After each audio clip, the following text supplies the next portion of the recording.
Mom, Dad, there's no way that I can express to you what I'm feeling right now. My heart is full to bursting, except to say, I'm the king of the world!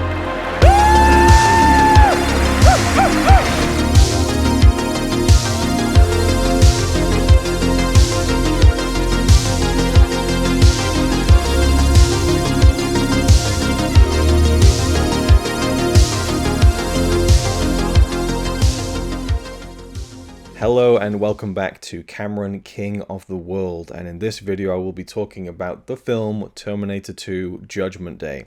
So I've talked about the road to this film getting made and the production of it and how how big and vast it was in comparison to the original film, and how Cameron has really just solidified himself at this point in his career as just an event filmmaker. And I think that compared to The Abyss, Terminator 2 was a much more resounding success, both commercially and critically, I would say.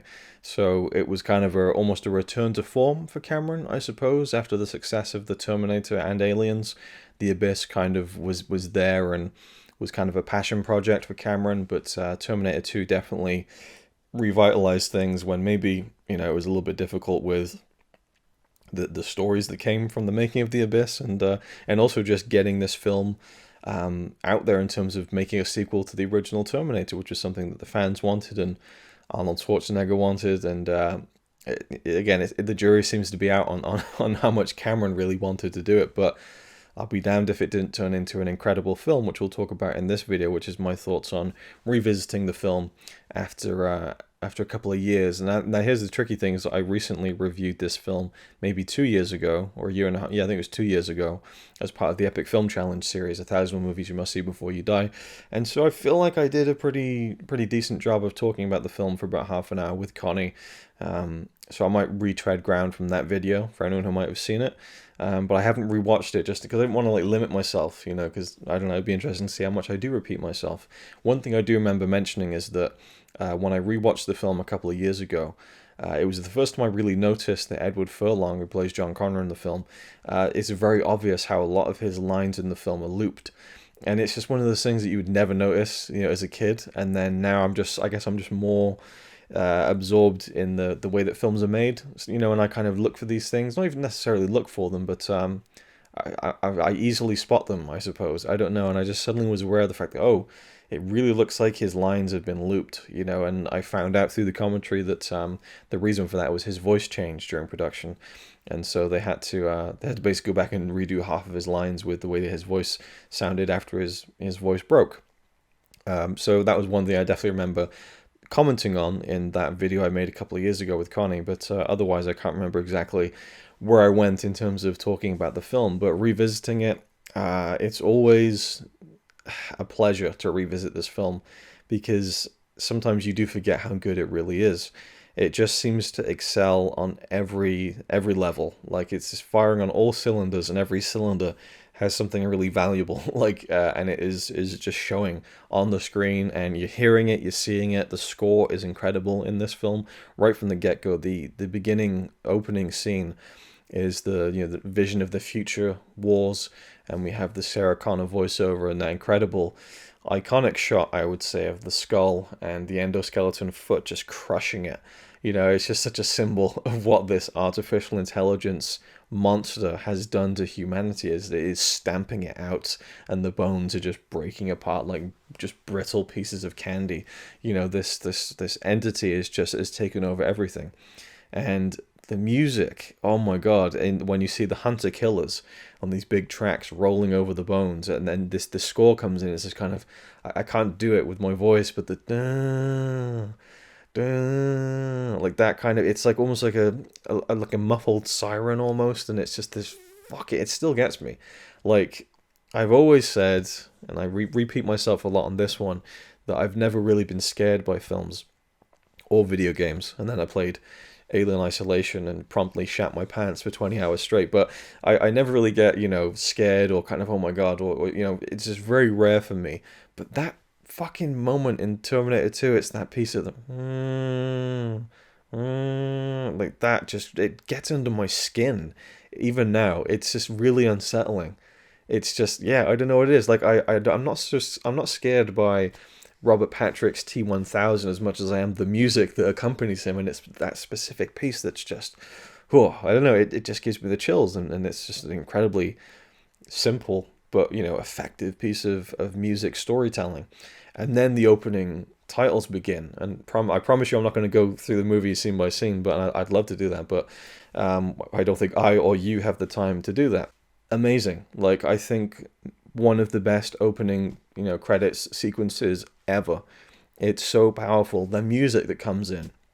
I think I mentioned it in the Terminator review, where the Terminator score, the classic theme that we all know so well, is very synthesized and electronic and, you know, synthy in the original film, and in Terminator 2 it's much more orchestral and fuller sounding, and it's kind of beautiful and haunting, and it's less dated. It doesn't feel like an 80s piece of music. It feels more timeless, and just the way that it has this richer sound to it, and you have then the visual of this burning playground, which is just, as a visual on its own, incredibly powerful. But when you have seen the film a couple of times, you know what that playground is.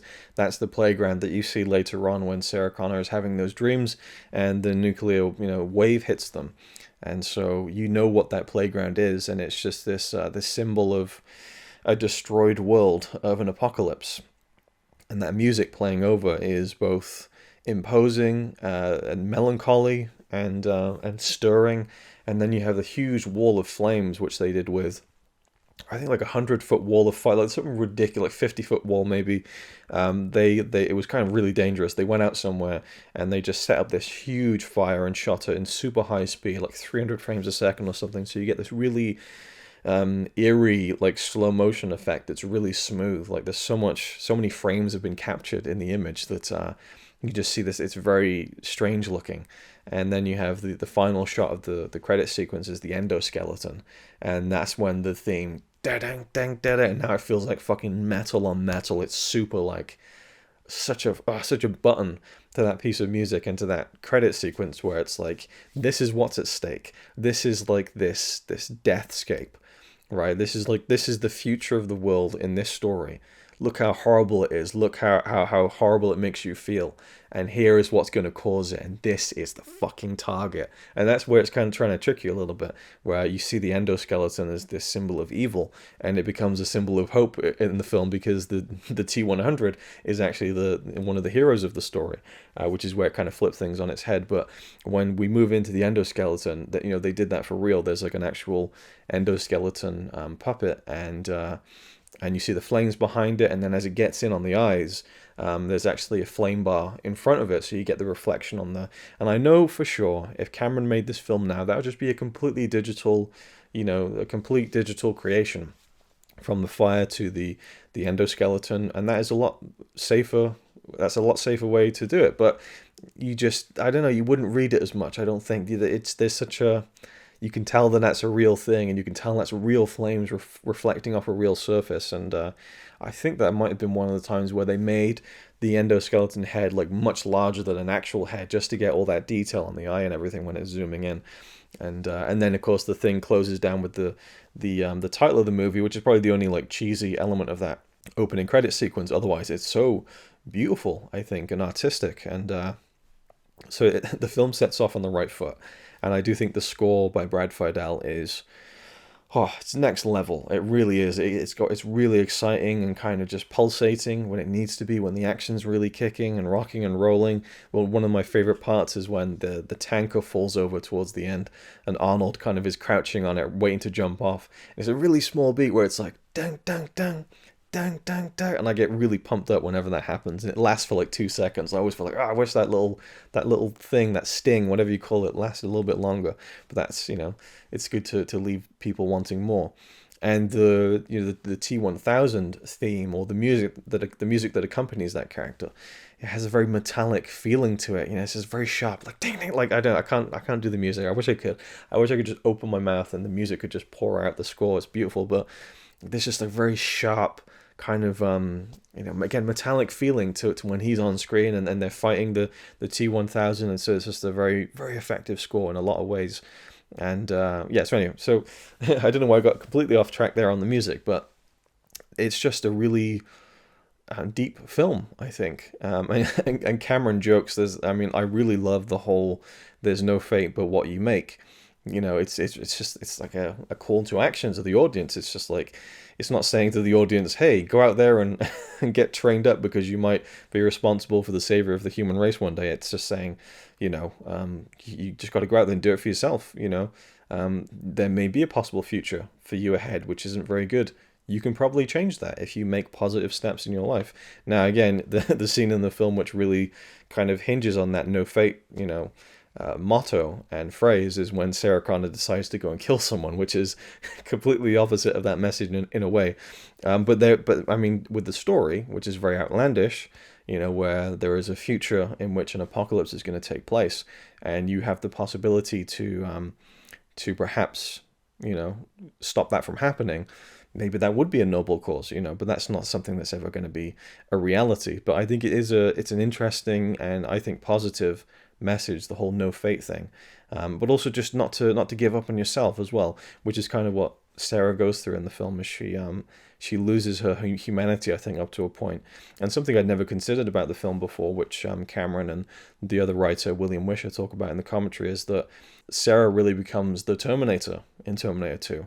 Obviously there are two other Terminators in the film, but there is a point in the film where she goes full rogue, and she becomes the very thing that she's fighting, basically just a killing machine.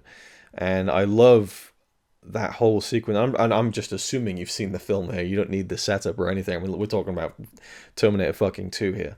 If you haven't seen it, what are you doing with your life? Go watch it right now. When she turns up to Miles Dyson's house, and we got the laser sighting on the back of his head.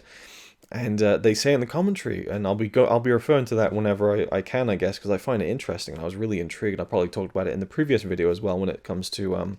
I'll talk about that in this one, actually, which is the special edition changes, which I will cover in this video as well.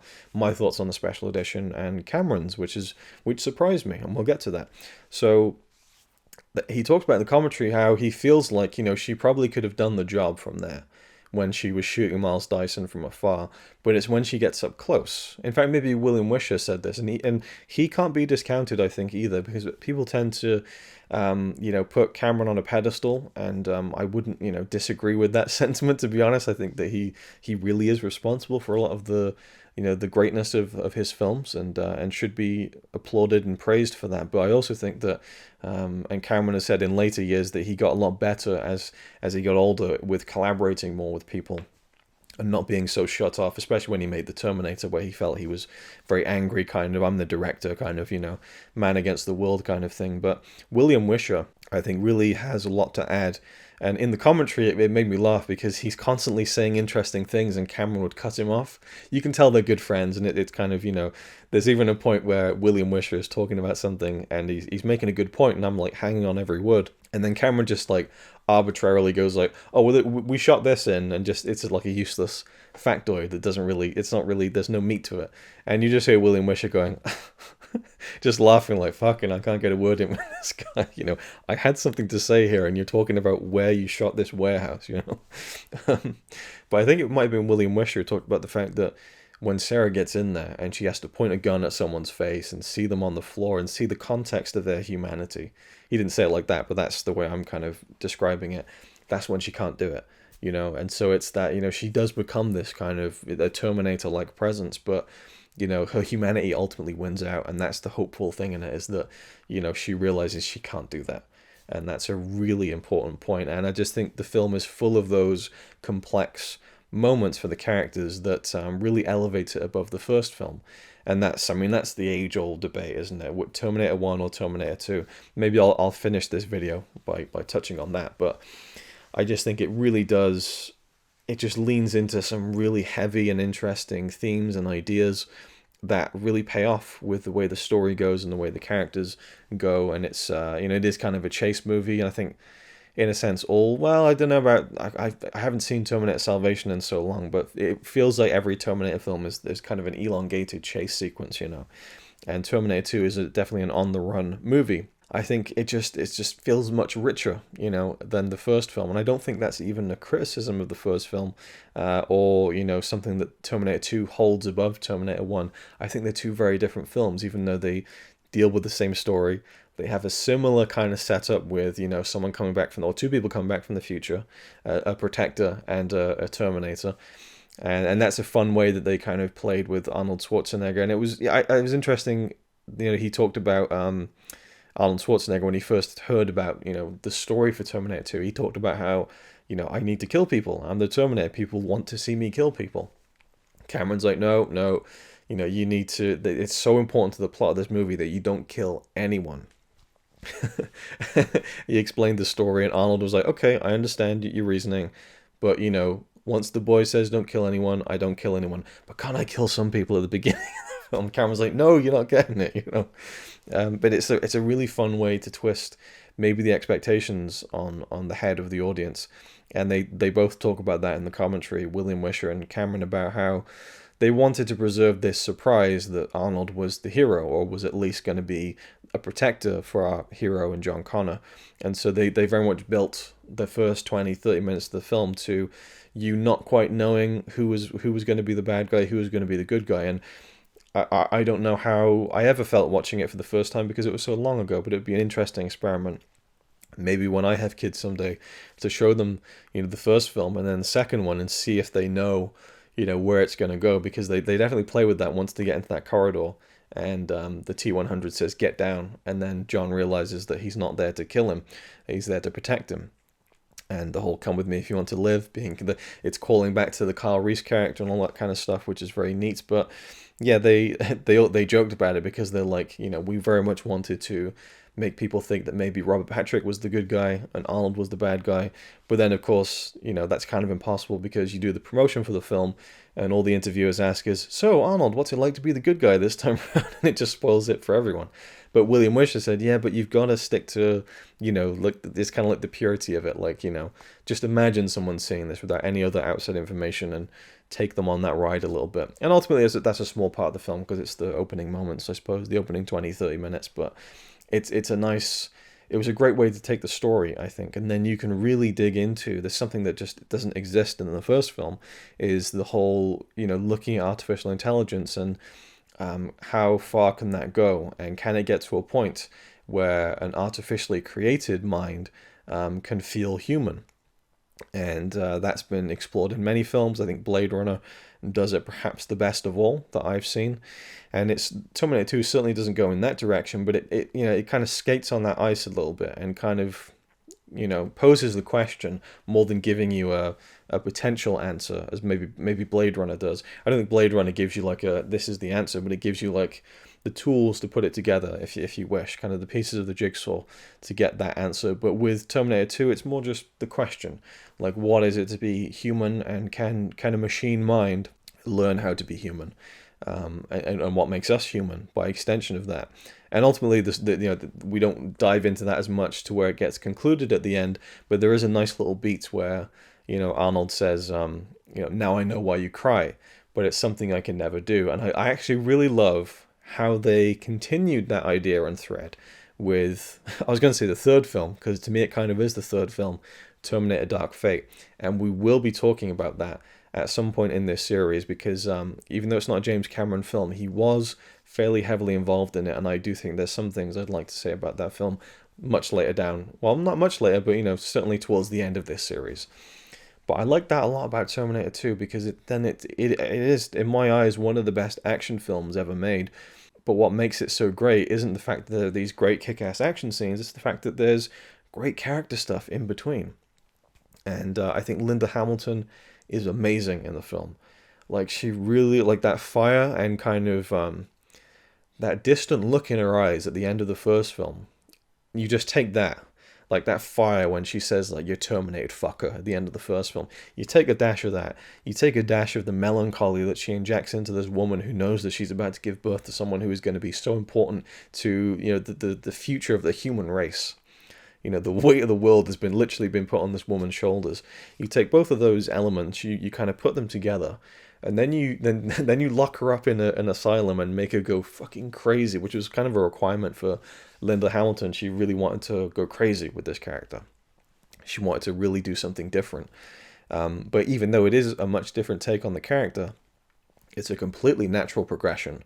You know, it so stands to reason that she would take the whole, you know, the whole experience she had with Kyle Reese and just jack that up to 11 and just be super like, I need to train, I need to get my son ready. Like, she doesn't, you know, and that's an interesting thing. It's like, did that always happen? And that when you get to time travel stories, it's really interesting because you think, okay, did he become a great military leader because she trained him to be that? And does she think that in her head? Is she like, I have to do this, otherwise he won't become what he's supposed to become? And then, you know, but then if that's the case, then it never happened, right? So it's kind of, and that really plays into the whole no fate but what we make, you know, and can she change that? And you could argue that by her changing things or potentially changing things and going to kill Miles Dyson, she would be, if this was Back to the Future, you know, the moment she kills Miles Dyson, her son just disappears, right? And I did talk about this in the Epic Film Challenge video, and I still can't get my head around it. I think it is a complete paradox, and pretty much every time travel movie is paradoxical by nature because it can't really exist or make any kind of logical sense. But movies do a pretty good job of making a kind of faux logic to the way time travel works in films. But the thing that gets me is that Miles Dyson is the man most responsible, as said in the movie, for what Skynet ends up becoming. And the reason for that is the government or some entity found the chip that's from the head of the first T-100 in the first movie from 1984, and they've taken that chip and they've given it to Miles Dyson, and they've said, ask no questions, just work on this. And he has found so much in this little chip that he's just like, wow, this is so exciting, and he's working it into all of his things, and it's producing all of these crazy pieces of technology, and that's ultimately what creates Skynet. So if that's how Skynet was created, based on that chip, where did that chip come from originally?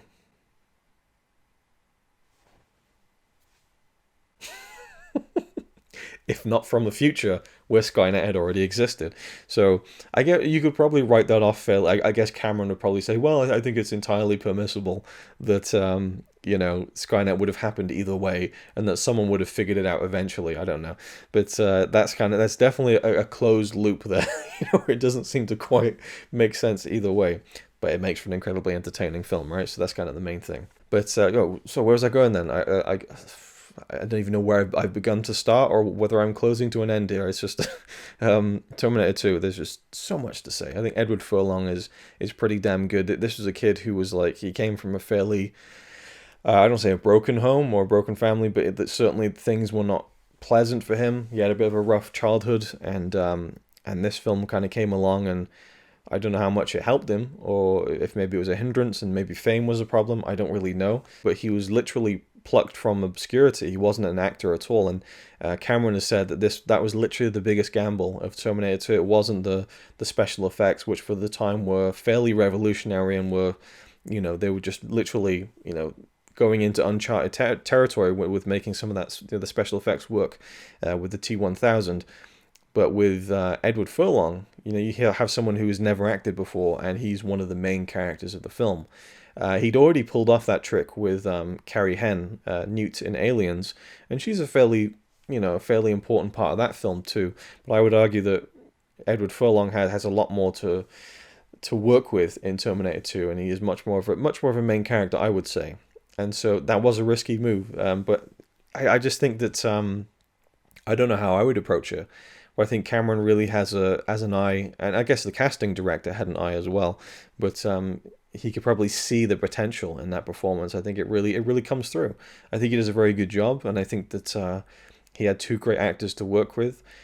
Honestly, the more that I see Arnold Schwarzenegger in the Terminator films and in other movies, I'm starting to become convinced that he's a really great actor. Like, he kind of got pigeonholed in the big action roles, and boy did he excel at them. But I've seen him do some really good dramatic stuff, and I think that he's a very smart actor and a smart businessman as well, I think, in terms of the career that he carved out for the most part. There's certainly a few flubs along the way, but and he is really great in this one. Just seems to really understand what this version of the Terminator is all about. Then you got Robert Patrick, who approached this role like a panther. You know, he's just a very animalistic feeling to the T-1000, and it's such a great contrast to the first Terminator. And I feel like it was kind of a reprisal of what Cameron had originally intended for the Terminator in the first movie, which was this more like a praying mantis figure, someone who could blend in and look more like an average person, which Robert Patrick certainly does. And when he gets into that police uniform, he looks like a regular cop. You know, he doesn't look extraordinary. And so when he starts running down the road, and I've said it before and I'll say it again, if you grew up during the 90s or any period, and Terminator 2 was a part of your childhood, if you haven't run down the streets doing the, you know, then you know, honestly, I don't think I can trust you. Like, there has to be that urge to try that. Like, will this make me run faster? And I certainly have done the Terminator 2 run many a time when I was a kid, and it did make me feel like I was going faster. And I had in my head the Brad Fiedel, you know, and yeah, that's just an undeniable part of growing up with this film. I think is the T-1000 run, which was just like so badass. And another great story is when they're in the mall at the beginning when he first finds John, and John kind of runs out into the parking lot. I guess I think it's like an underground parking lot, big garage, I don't know, but anyway, he gets on his bike and he rides off, and I think he's on a truck, the actor. And so Cameron says to the guy who's driving the truck, like, you've got to really go fast because Robert Patrick's going to run out that door, and he's fast. And the driver was like, oh, don't worry, he won't catch me. So they roll cameras. The truck pulls Edward Furlong on the bike. They call action. The bike gets pulled. Robert Patrick just runs up and just taps Edward Furlong on the shoulder. Caught right up with it. Like Cameron was saying, you know, Robert Patrick could literally like run as fast as a car in this film. So I think he did a great job physically, but also he has this kind of like an odd kind of bit of a charm to him, I suppose, and it's kind of it's interesting. I think it's a different take on the Terminator character that I find really interesting and engrossing, and he makes for a great villain and a great foil for Arnold's Terminator. And just some of the action set pieces, like the chase through the LA River, is just iconic. I love that. It's just such a cool looking, you know, and there's so many great beats to it with Arnold with the shotgun flipping it around, and you know, shooting off the bars on the, not even the bars, the padlocks on the gates as he's kind of driving along and kind of looking. I just love the geography of it when he's riding on the bike on kind of the incline, but on top of the, you know, just looking down at the T-1000, just the kind of the two levels, they both clock each other, and now they've both got different, like, I just love the way that it unfolds and the way that it's cut. It's just very, very well done, and imposing. Like, imagine, like, I think again with the John Connor stuff, I don't know why I was making a comparison to that. Okay, so I'm thinking about when I was doing the run as a kid. So with John Connor, certainly as a young boy, I probably saw this film around the age that John Connor is supposed to be in the film, which is an interesting thing, where he's supposed to be 10 years old and Edward Furlong is like 12, 13, I think, and he comes across as more 13, 14 than 10 years old, but it is what it is. But, you know, being a young kid around that age, you know, I would ride around on my bike a lot. And I would often imagine I was, you know, John Connor going down the LA River on my motorbike and being pursued by this kind of like a thrilling, kind of exciting, scary thing. And seeing that scene, I would just imagine myself on that little bike and just kind of like how scary it would be, but exciting to have this massive imposing. I just love the truck that they use, this big, massive black block. Like, it's just an absolute tank. And, very imposing to John Connor. And then the one that I just never fails to take my breath away is the chase at the end of the film on the highway, when you have a helicopter going under a bridge on a highway. Like, we're not talking about a tall bridge, we're talking about a highway bridge, an overpass that is about as tall as maybe a semi-truck. And you have a fucking helicopter flying across the road underneath it. It never ceases to take my breath away, and that was a legit shot. You know, there's certain pieces when they're inside the truck and they're firing at the T-1000 in the helicopter, and that helicopter's on a rig, you know, and you don't really need it to be actually flying for scenes like that, but there's a few shots in there where it is right there on the road, you know, just hovering like mere feet above the road, and it's going under that bridge, and just holy shit, like, it's just It's something that, I actually think that there are crew members who refuse to be a part of that shot. And I think maybe the cameraman refused to film it, and which is where, of course, Cameron stepped in and said, "I'll film it then." We're getting that shot of the helicopter going under the bridge, and we got the pilot who's skilled enough to do it. But I mean, you're dealing with, a margin of error that is scary. For sure. But it's just an amazing part of the film where you just get so wrapped into it. And if it's CG, it doesn't have the same effect. The unfortunate thing is that to get that feeling, you need to do something that's incredibly dangerous. And I don't think that that's necessary. I don't think that kind of risk needs to be taken to make a film. But I'll still enjoy it, if it's pulled off without any harm. And it was, thankfully. But yeah, so I think of that a lot. Another scene that is really iconic for me is the bar scene at the beginning, and I think I saw that before I'd seen the film. It was just, I was over my cousin's house, and it's an iconic moment. The whole "Bad to the Bone" song, which is just, which people, like producers and stuff, they fought Cameron on that. They didn't want him to use, they thought it was a bit too on the nose, but his literal words in the commentary was, "I just felt like the audience needed to just like celebrate and bask in the badassness of Arnold in this moment," and I can't agree more. And I think I mentioned it in the Epic Film Challenge review where when he snatches that guitar, why did I say guitar?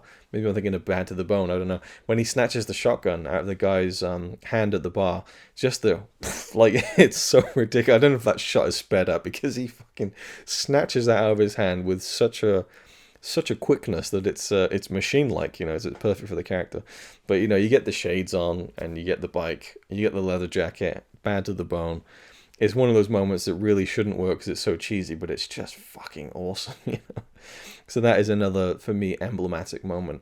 And I love the whole progression of everything, like the sequences at the asylum, which are so frustrating, and you really feel the plight of Sarah. Like that scene when, Linda Hamilton is acting her ass off in the recording of her screaming about Judgment Day. Like, it's just, at first she's like just collapsed on the table, just in tears about these visions she's had of a future that she knows is coming. And then she just gets angry. That fear turns so quickly to anger, and it's such a, really gets you in the chest moment. Like, it's a really powerful scene, I think.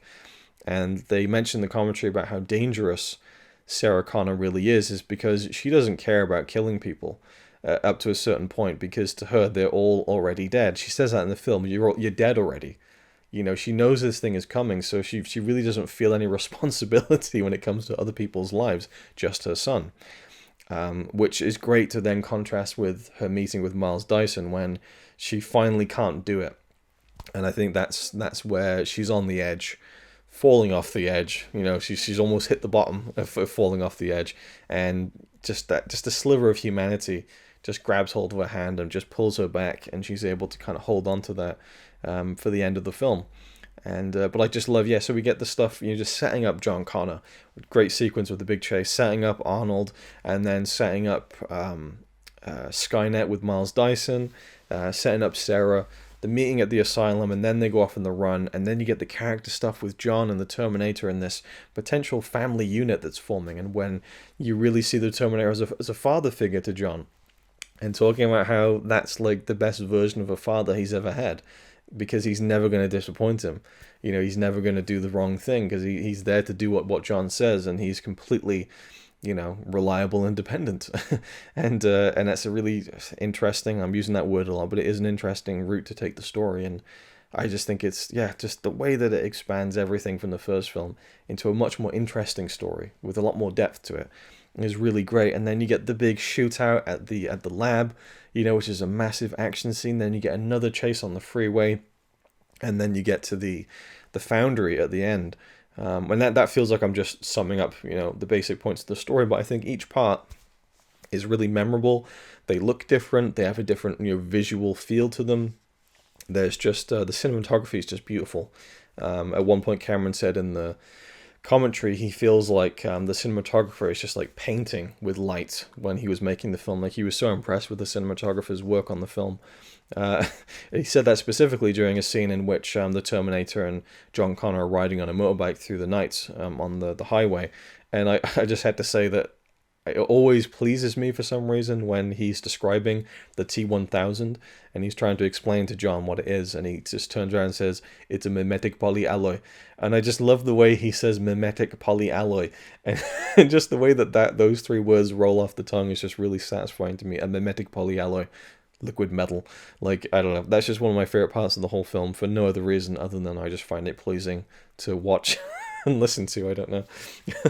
And there's real humor to it, the whole, I swear I will not kill anyone. Shoots the guy in the leg. Hey, you said you were, he'll live.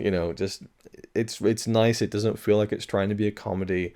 It lets you have a laugh, and but still packs the emotional punch. And when it comes to emotional punches, I don't think that there's, well, maybe that, but I'm sure there has been. But whenever I see it, I feel like that's the most harrowing thing I've ever seen on film, is the vision that Sarah has of the nuclear explosion hitting L.A. And there's bits of that as the film builds up. But the final piece of that puzzle is when you see the blast and you see it just ripping through the buildings and the trees and the trucks on the highway, and then you just see Sarah grabbing on to the chain link fence and she's screaming. And in the behind the scenes, they showed that this was a real thing that they built, and the bodies of the children that have been just burned kind of instantly, and almost into a solid shape, and then the second wave hits and just blasts them away, and it's horrific. And then she's there holding onto the fence, and the skin gets blown away, and the skeleton's there, and it's just really intense. Cameron got a message from people who worked in nuclear science, I believe. I forget the exact term for whatever group had sent him this message, but they said that what he'd done with the depiction of that nuclear blast was the most accurate depiction of what would likely happen if a nuclear bomb hit a major city, and they commended him for that. And he thought that it was rather disturbing that he had done a good job with that, because up to a certain point you're trying to tell a really effective and powerful story visually, but when you hear that's kind of what it would be like, it's like, holy shit, it's kind of not good. But that's just such a burned into your brain moment of the film, and I don't know, you can almost say it's unnecessary and it goes over the top a little bit. I always remember my mum watching it at one point when I was a kid, and she was just laughing. She's just like, oh god, it's so fucking ridiculous. I mean, she loved the film, but and that's another memory that just popped into my head. My mum and my stepdad were watching this when I was I couldn't have been any older than 8 years old, so maybe 7 or 8. And they're watching Terminator 2, and I was on the sofa playing with my cards or something like that. And they were like, stop, don't look. And it was during the end with the foundry and everything. I was so intrigued to kind of see what was happening, and I kind of snuck a few glances here and there. I think I might have seen the metal Terminator. And that's another thing that's really memorable about the film, is that liquid metal. And that was really what Cameron wanted to do with the first Terminator, allegedly. We've talked time and time again about the revisionist history of Cameron and his own works. I don't know if he entirely had that vision in 1982 or 1981, I suppose. Well, I'm not sure what year it would be, but when he was in Italy during the ill-fated direction and production of Piranha II, from his perspective, he had that vision of the metal man clawing out of the fire with a kitchen knife. And allegedly he had the vision to do this metal man that could morph, I suppose, and just didn't have the technology to do it. But regardless, and that's one thing I think William Wisher was trying to say in the commentary, and Cameron just cut him off and said, "Oh, we used that underpass in True Lies." It's like, cool. Let's hear more about the proper the deep cuts of the behind the scenes information. Anyway, so I could just go on and on about the film. I have a big love for it. What can I say? And so like I was saying, each segment has its own visual look to it, and the cinematography is great. And you just, I don't know, it's just different flavors, and so there's so much variety in the way the film looks and feels, and what each set piece is adding to the story as the train is rolling ahead. And it's very much that sense of the train running out and you're frantically laying the tracks down. That's what the film feels like. It's like it's about to go completely off the rails, not in a bad way, like it's a bad film, but the stakes are so high. Something big is going to happen at any point, and then something big does happen, and then it just keeps going. The train's gone off the rails. Luke with his bad analogies once again, but the train is still just screeching down the highway, like it's still standing upright and it's still a sight to behold, but there's no tracks left, and it's going to come to a conclusion that it's going to stop at some point. There's nothing left to kind of push it forward, but it's like still pretty damn spectacular, and you just don't know when it's going to stop. And so you have the kind of fake out things where it looks like Arnold has been destroyed, and then he comes back and his arm gets ripped off, and lots of great stuff. And then I love the setting of the foundry at the end, just that melting factory. And it's funny how like that stuff was just, I think, just like soap water and like a very, just a very mild, you just put your hand in it, it looks like it's molten metal, and that's as far as the behind the scenes information goes. I thought that was really interesting, that it really is just a harmless concoction. But I just think it's such it feels like the end of something. Like it feels like, oh, this is like the final boss stage, It has that sense of finality to it. You don't expect to like break out of the foundry and go to another big action set piece, mostly because the film's been so relentless up to that point, but also just there's just a feeling to it. I don't know, maybe it's the lighting, it just I don't know, there's a really cool vibe in that place, just a sense of like this is we've gone as far as we can go. We're either going to burn in this place or we're going to come out alive. Like there's not much more we can do, and there's not further that we can go. You get what I mean? And so yeah, so I love the film. It was always great to revisit it. I like to leave it a few years to really enjoy it every time. And I thought I would round off this very long video. I knew this was going to take ages with Terminator 2, fuck me. So, which version to watch? Now, I always go with the special edition. Like, that's my go-to. It has the most scenes. To me, there are two pivotal scenes in the special edition cut, which I can't do without. Number one is the Kyle Reese scene with Michael Biehn, which I think it's just great to see him again and just to feel that she's still dreaming about him. And then she runs through the hallway of the asylum, and then she breaks out through the doors, and you see the playground, and that view of LA. It's just a really beautiful image. I think you see that later on when she has the other dream, but it's just a nice way to set it up, and then you keep coming back to it. I just like that, and I like seeing Michael Biehn again. The other scene is when they take the chip out of Arnold's head and they kind of rewire him so that he is able to learn things. Which is a key point. I don't think you need that point in there, but it's such a great scene where you really see John stand up to Sarah. And it gets to a point of being like, when am I going to start being this great leader that you talk about? Because you're the one who's taking control of everything. And I really believe, I'm really against this, and I believe in something different. And I'm putting my foot down, basically. So he stands up to his mother. Even when she's about to swing that fucking hammer down, he puts his hands out. No, wait. We can use him to our advantage. Like, this is, we need this help. And she ultimately relents. And that's when he first starts to really become the man that he would go on to be, I guess, in the timeline of Terminator 2 anyway. Before he would then become potentially the villain in Terminator Genesis, or get unceremoniously shotgunned to death as a child in Terminator Dark Fate. We'll talk about that in another video. So for me, the special edition, it has a few more scenes. Those are the two big ones, and I just think that they should be there. There's a few more things with Sarah in the asylum, and just even little things like when the T-1000 has been frozen in liquid nitrogen, which is really cool. See, I love the way he looks when he's frozen. Like, it's just a really cool. And I think that the reason they had the police helmet and the glasses was that so when they made the model of him frozen and then exploded it, that it would be a lot easier to get the features of his face if you're just doing from here. I think that might have been the mentality behind having the helmet and the glasses for his character towards the chase at the end. But once that's happened and he's formed back again, he puts his hand on a railing, and it's like one of the black and yellow stripes that you see in kind of factories and things, and kind of like the warning sign. He puts his hand on it, and then suddenly his hand glitches into that pattern, which shows you that he's kind of losing. It seems like, okay, he's just going to keep coming back, but no, he's kind of glitching now, and that whole liquid nitrogen process has fucked him up a little bit, and so things are going to be, he's not going to be quite as smooth or crisp or as efficient as he was before. And it's, it doesn't need to be there, but it's a cool little beat. But interestingly enough, I never knew this. Again, the things you learn with an audio commentary. it doesn't seem like Cameron is really a big fan of the special edition. He prefers the, as he calls it, the release version. So the theatrical cut or the release version, he thinks that that's the definitive version. He says the only scene he misses is the scene with Arnold and the chip, which of course is the very iconic moment. Well, to me it's iconic because it's such a great piece of movie magic where you see him in the mirror. Very clearly, that's Arnold Schwarzenegger in the mirror looking at Sarah and instructing her how to kind of, get to the chip inside his head. And then the camera pans to the head and you can see right down inside the skull.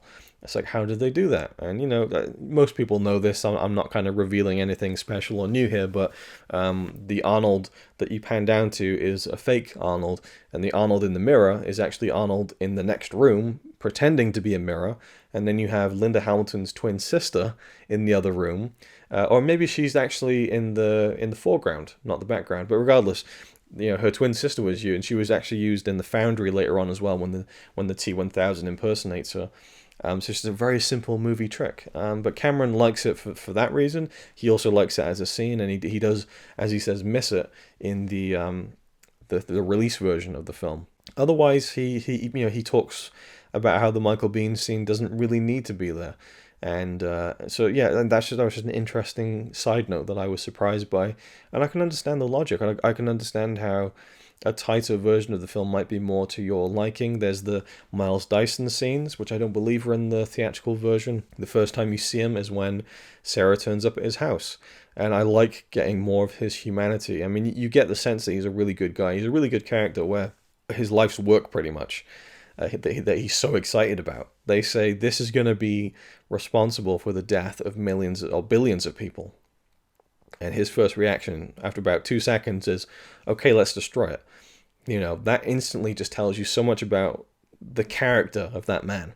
I think that he's a really good character who doesn't have a lot of screen time in the film, but makes for a very memorable character in the film. And I think that you don't need to see him with his wife and his kids. Like, it's the stereotypical scene when he's there working on his computer and his wife's like, come on now, like, the kids need to see you, and he's like, oh, I need to finish this work, go away.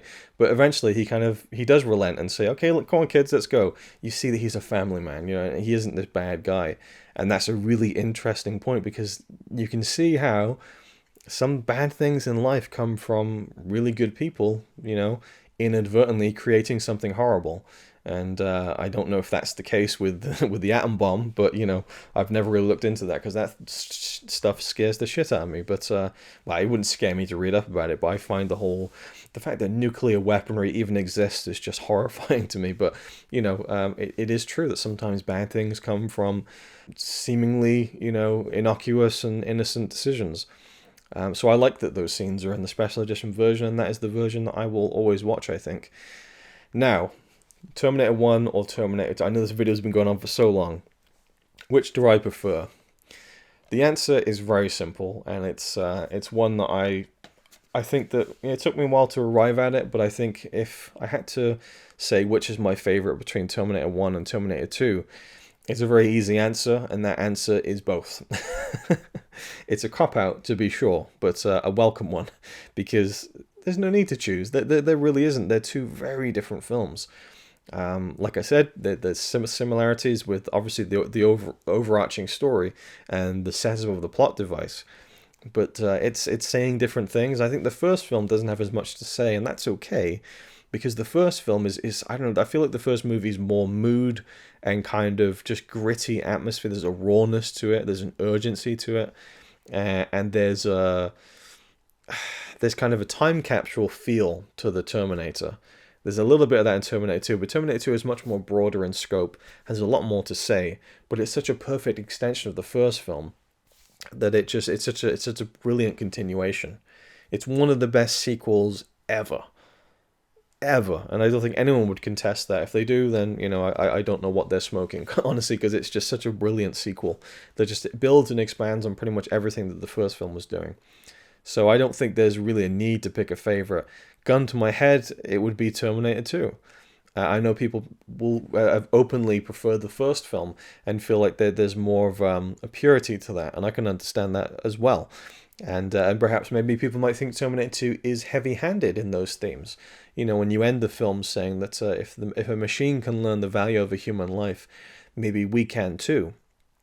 And that's one of those cheesy lines that to me, like, you know, like, I traveled across time for you, Sarah. I love you, I always have.